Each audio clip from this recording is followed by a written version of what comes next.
안녕하세요. 모파랑 28기 이예은, 송우진입니다.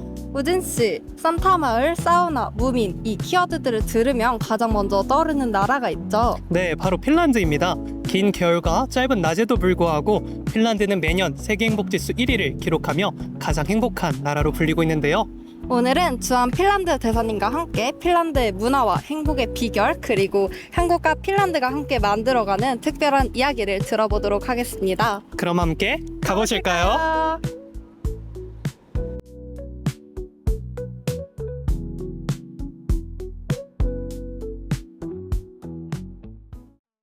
It is a great honor to meet you today, Your Excellency. To begin, could you please briefly introduce yourself? Thank you, and it's a great pleasure to having you here. My name is Ye르비아호. I'm a Finnish ambassador here in Seoul. Finland is consistently ranked as one of the happiest countries in the world, despite its long and dark winters. In your view, what are the key reasons behind Finland's happiness and how the Finnish people enjoy and embrace the winter season? Yes, indeed, we get to ask this question often, why Finns are so happy. I would say it's been a little bit surprise to us as well that we are so happy. For 9 years in a row, Finns have been the happiest people in the world. So there must be some truth in that. And of course, we consider it as maybe people are more content of their lives, not like cheerfully happy all the time. In general, we think it's part of the, we call it infrastructure of happiness, which means that the society has such features that it supports people's happiness in different ways. For instance, we have a very good education system, which is very equal. It doesn't matter where you go to school in Finland, basically. We have good healthcare system that provides for people starting when they are born, even before that, and until they retire and when they are elderly. So the healthcare provides support all the way through. And then there's also social support by the government, but also by the family and the society at large. So those are some things. And obviously then there's a big issue is also the trust in the Finnish society, that you can trust your colleagues, you can trust the judiciary, you can trust the government, you can trust many issues in our society is based on trust. And then obviously one very important thing for Finnish people is the nature. A lot of lakes, we have a lot of forests, and obviously we have also the northern part of Finland called Lapland, which is a kind of Arctic area with reindeers and Santa Claus and all that. So nature is big part. Finns enjoy very much the nature, also in the winter and in the summer. So the next question is, when people think of Finland, sauna comes to mind at first. So sauna is known to play an important role in everyday life and social culture in Finland. So could you tell us more about that cultural significance of saunas in Finland? This is maybe something which is a little bit common with Koreans, since you have a Korean sauna as well, quite popular. But in Finland, obviously, we have over 3 million saunas in Finland, which is quite a big number for 5.6 million people. So almost all houses have sauna, many apartments have sauna, and then on top of that, many people have 2 saunas because they might have a summer cottage by the lake where they have sauna next to the lake. And of course, the Finnish dream is this kind of sauna by the lake, and then you take first the hot sauna, and then you can jump into the cold lake, and that brings you a very good feeling. So it's a big part of our culture, and it's been for a long time throughout the history. And actually, the word sauna is originally a Finnish word. So the word to the word language comes from the Finnish language, actually. So in that sense, sauna has been a big part of our history and our culture, and is still today. Korea and Finland have maintained diplomatic relations since 1973, but recent cooperation seems to be expanding beyond traditional diplomacy into youth mobility, innovation, sustainability, and security. In your view, what best defines the current state of Korea-Finland relations? We have been lucky to have a lot of initiatives between the countries, a lot of interest in both countries, including culture, but of course industrial cooperation and high tech. Both countries are very high-tech savvy countries. We have a engineering culture in Finland. We have a lot of ecosystem supporting this kind of development in Finland. And on the other hand, Korea also have all these high-tech conglomerates, big companies. These big Korean companies can scale up any kinds of innovation quickly for the world, whereas Finns are good at creating new kind of solutions and technical new solutions for technologies. And now especially research cooperation has grown rapidly, so rapidly that we are getting a new person in the embassy in August working on the science and higher education, new counselor. So this is a field that we are really focusing very much in the future. So the Korea-Finland Working Holiday Agreement was signed on May 13, allowing young people aged from 18 to 35 to stay in each other's country for up to 12 months.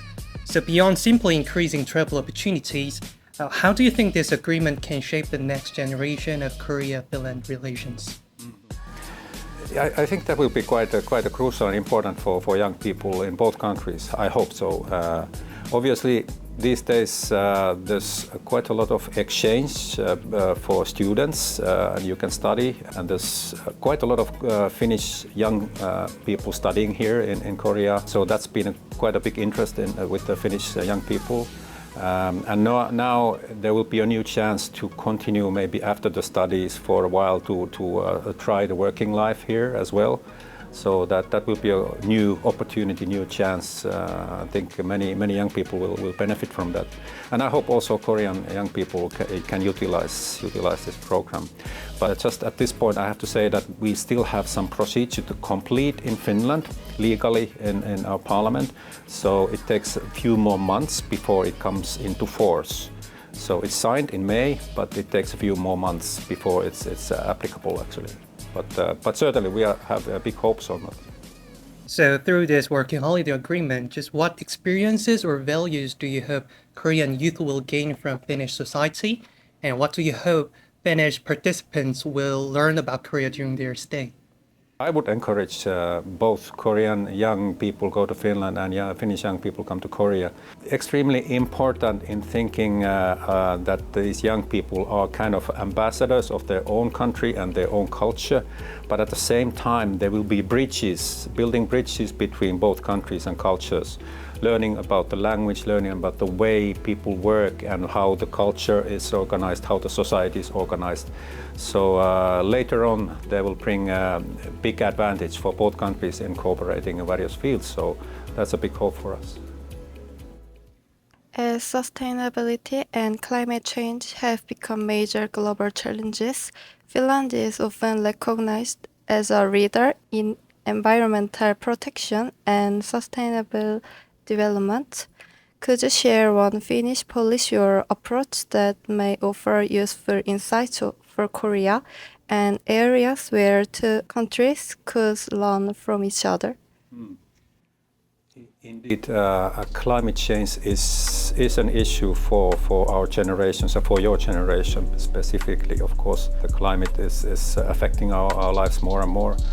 We in Finland have been focusing quite some time, and I think Korea as well, on developing various decarbonization solutions for industries, electrifying our traffic as well, and the whole society. In Finland, for example, the electricity generation is already over 90% sustainable. Especially wind power has grown very rapidly in Finland. Also, we have nuclear energy. A couple of years ago, we commissioned a new nuclear reactor in Finland, so we have a lot of nuclear power. And then we have all kinds of biopower as well. In that sense, this is not only issue of climate. That's of course the primary issue. But at this time, I must say, it's also an issue of energy security of countries. So I would think that climate change is something. It's advantage for all of us from the point of view of energy security as well. So 2 points at the same time, and we need to act on it now. That's the important point. The other point I want to mention also is circularity, circular economy. We have to think how to best utilize the already resourced things, how to put them back into circulation and utilize as long as possible. So this is something I want to focus as well between the Finland and Korea cooperation. We have seen growing discussions on smart city cooperation between Korean cities such as Busan and Finland, particularly in areas combining sustainability and digital innovation. So I'm wondering that what really makes Finland's smart city model so distinctive, and how could it be connected with Korea's strengths? The smart city issues we've been discussing, you're right with Busan and thinking about it. I visited recently the smart city project in Busan as well, so that was very interesting. They've gone quite advanced in the small pilot project. But certainly there's a lot to do more, both in Finland and Korea. I would think that maybe in Busan, especially because it's a big port, we have a smart port know-how in Finland with our companies. So maybe that could be something we could work even more. Maybe smart ports issue is something. Lastly, what message would you like to share with Korean young people who are interested in Finland or hoping to visit Finland through the working holiday agreement? Yes, I invite everybody to try Finland. It's a wonderful place, either summer or winter, doesn't matter. There's different things to see. And Koreans, you are used to winter here as well. You've seen snow and you have cold winters as well. So the climate maybe is not that of a big of an issue. But obviously, because Finland is such a north country, so in the winter it's quite dark. You have a few hours daylight and then it's dark. But in the summer it's vice versa, so it's very bright. The nights are very bright, there's a very short night, so that might be interesting to see. And in the winter, there's of course the northern lights, quite nice if you see them. You have to be a little bit lucky, but it's possible. Santa Claus is there in the Finnish Rovaniemi, so as you can figure out, this would be interesting to see as well. And in the summer, there's a lot of festivals in Finland, music festivals, opera festivals, pop music festivals. Almost every village, every town, every city has their own festival. So if you go in the summer, you have a lot of places to party and go around and see all these festivals and music. So that might be a wonderful opportunity as well.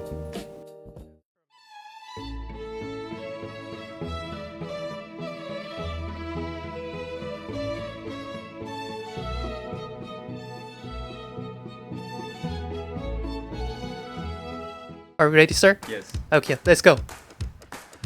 So this is the most famous Korean fermented side dish. Kimchi. That's right. This is the Korean traditional martial arts. Taekwondo. Yes, you got the right answer. This is the Korean traditional outfit. Hanbok. Yes, that's right, sir. This is the most beloved and famous villain's character. Santa? No. No. Moomin? Yes. You can see this in the night sky, not in the like northern hemisphere sky, only up there. Aurora Borealis, the northern lights. Yeah, northern lights.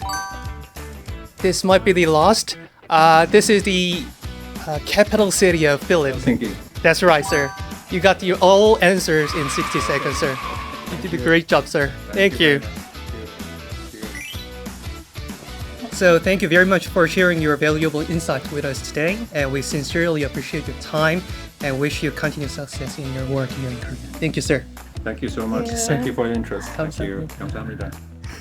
감사합니다. 오늘 주한핀란드 대사님과 함께 핀란드만의 행복과 삶의 방식을 들여다보며 그 매력을 더욱 가까이 느낄 수 있었던 시간이었습니다. 네, 또한 청년 교류와 혁신, 지속 가능성 등 다양한 분야에서 협력을 이어나가고 있는 한국과 핀란드의 관계가 앞으로 어떻게 더욱 깊어질지 기대가 됩니다.